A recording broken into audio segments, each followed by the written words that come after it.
आपको ज़हमत दी यहाँ ऊपर बुलाया मैंने। अरे नहीं, लेकिन मैं चाहती थी कि आप जरा शहर का यहाँ से नजारा देख लेते। I'm grateful to you. It's beautiful. आइए। This is beautiful.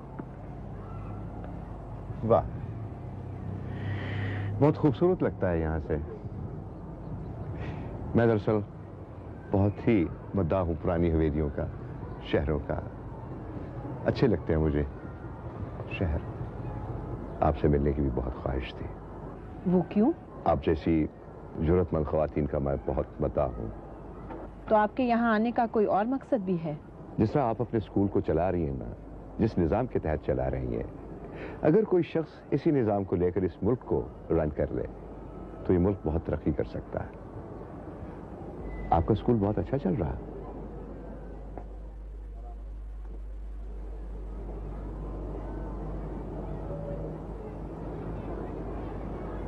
मैंने अपनी सारी जिंदगी इस स्कूल के लिए वक्फ कर दी है। सारा बेगम, आप इस शहर की एक बहुत मकबूल शख्सियत हैं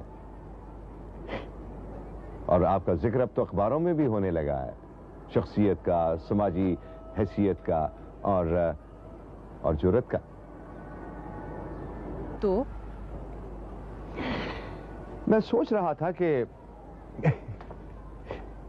बल्कि मैं एक मशवरा देना चाहता हूं। क्या मैं मशवरा आपको दे सकता हूं? आप सियासत में हिस्सा क्यों नहीं लेती?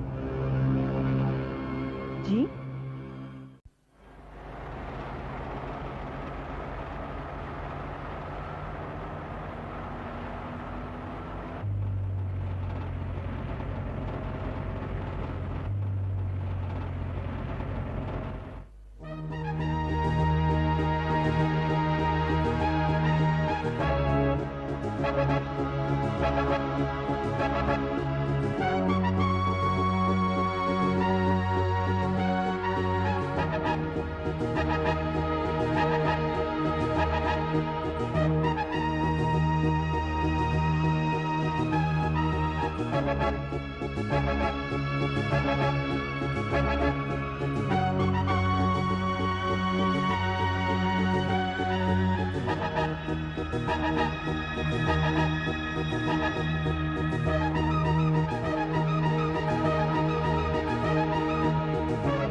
नई इंडस्ट्रियल पॉलिसी के चीदा नकात मैंने माशाल्लाह आपकी खिदमत में पेश कर दिए हैं।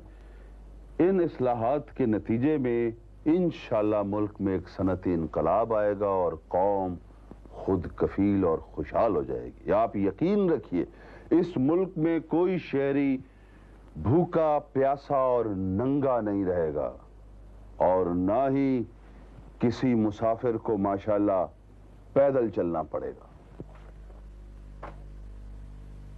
जैसा कि मिनिस्टर साहब ने शुरू में बताया था कि इस पॉलिसी की तश्कील के सिलसिले में ताजरों, सनतकारों, इंपोर्टर्स और एक्सपोर्टर्स के नुमाइंदों से भी मशवरा किया गया है।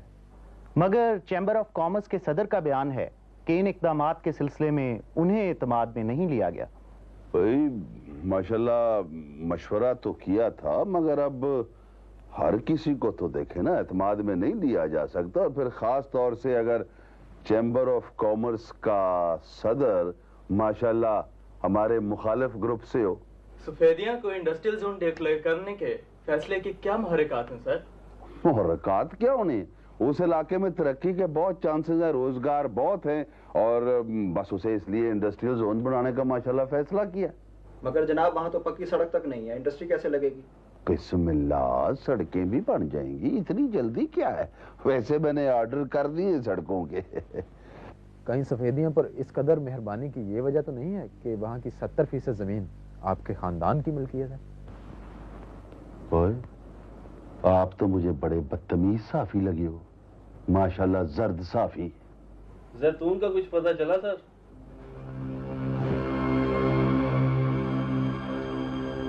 ये खैर सियासत कोई खवातीन के लिए ममनू तो नहीं है। ये बात नहीं है मस्तान साहब, मेरे पास सियासत के लिए ना तो वक्त है और ना ही वसाइल। ऐसा काम तो मलिक मेहरबान जैसे लोगों के लिए ही मुबारक हो। जब तक आप ऐसे मुखलिस और इंटेग्रिटी वाले लोग सियासत में नहीं आएंगे तो मलिक मेहरबानों की तो चांदी होती रहेगी। तो आप खुद क्यों नहीं आ जाते सियासत में? सुना है आपके पास ना वसाइल की कमी है और ना ही कॉन्टैक्ट्स की। सारा बेगम, मुझे ऐसे लोग लाइमलाइट के आने से बहुत घबराते हैं। सियासत के मैदान के कांटों से उन्हें बहुत डर लगता है। मगर आपकी बात और है। क्यों? मुझ में ऐसी क्या बात है? इसको लफ्जों में बयान करना बहुत मुश्किल है। यूं कह लीजिए कि आप में जो जुर्रत, जो नफरत, जो गुस्सा मौजूद है आप पर मजालिम की वजह से, वो सियासतदानों के लिए एक बहुत बड़ा एसेट है। अवाम ऐसे लीडरों की बहुत पजीराई करते हैं, उन्हें आपकी जरूरत है। मगर बेगम साहब, आप सोचिए तो, आप सोचिए तो सही। लेकिन अगर एएसआई जमील कुरैशी पुलिस के बजाय स्मगलरों की तरफ से लड़ते हुए मारा गया था, तो फिर झूठी एफआईआर दर्ज कराने की क्या जरूरत थी? भाई इसलिए क्योंकि इसमें पुलिस की बदनामी थी। वो नहीं चाहते थे कि ये पता चले कि थाने का पूरा अमला जो है वो स्मगलरों के साथ मिला हुआ है। फिर भी सिर्फ इस शर्मिंदगी को छुपाने के लिए इतना बड़ा झूठ गढ़ना कुछ अजीब सा लगता है। जरूर असल वजह कुछ और होगी। और वजह क्या हो सकती है? उसकी एक वजह तो ये भी थी कि सच्चाई जाहिर होने पर उन जख्मी होने वाले सिपाहियों के खिलाफ कार्रवाई लाजमी थी, और उन सिपाहियों ने यह धमकी दी थी कि डिसिप्लिनरी कार्रवाई की सूरत में वो उन आला अफसरों को भी मुलविस करेंगे जो स्मगलिंग के इस रैकेट से अपना हिस्सा वसूल करते रहे, और उन्हीं आला अफसरों की मुदाखलत पर ही झूठी एफआईआर काटी गई और गद्दारी को फर्जशनासी का नाम दे दिया गया। लेकिन बेचारा अली मोहम्मद इस सब में कहां फंस गया? भाई, सबको नुमाइश के लिए एक मुलजिम की जरूरत थी, और अली मोहम्मद की गर्दन उस फंदे में फिट आ गई। तो इसका मतलब ये हुआ कि मलिक मेहरबान के अलावा वो पुलिस ऑफिसर्स भी इसमें इन्वॉल्व थे। हाँ, उनको फांसी देने के लिए एक गर्दन की जरूरत थी, अपनी गर्दनें बचाने के लिए। ट्रिब्यूनल ने अपनी सिफारिशात का ऐलान कर दिया है। अहम सिफारिशात ये हैं। नंबर 1, तमाम अवामी नुमाइंदों और सियासी पर्सनैलिटीज़ के लिए एक ज़ाब्ता इखलाक बनाया जाए, जिसमें इन्हें ताकीद की जाए कि वो मुजरमों की सरपरस्ती से गुरेज करें और कानून का एहतराम करें। नंबर 2, मुंतखब नुमाइंदों को हिदायत की जाए कि वो अपने असासों का ऐलान करें। नंबर 3, सियासी असरसूख को मुजरमों की पुष्पनाई के लिए इस्तेमाल करने को काबिल दस्त अंदाजी पुलिस जुर्म करार दिया जाए। हुकूमत ने इन सिफारिशात पर गौर के लिए एक कमीशन कायम कर दिया है, और ये कमीशन इंशाअल्लाह अनकरीब अपना काम शुरू कर देगा।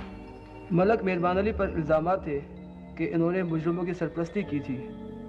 क्या ट्राइब्यूनल ने इस पे गौर किया?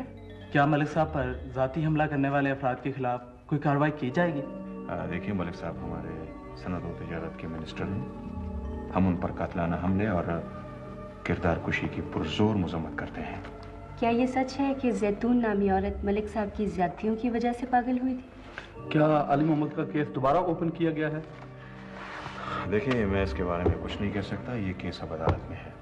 अच्छा, हमारे काबीना की मीटिंग का टाइम हो गया, मैं आप सबसे इजाज़त चाहूँगा। Thank you very much. Thank you. अस्सलाम वालेकुम।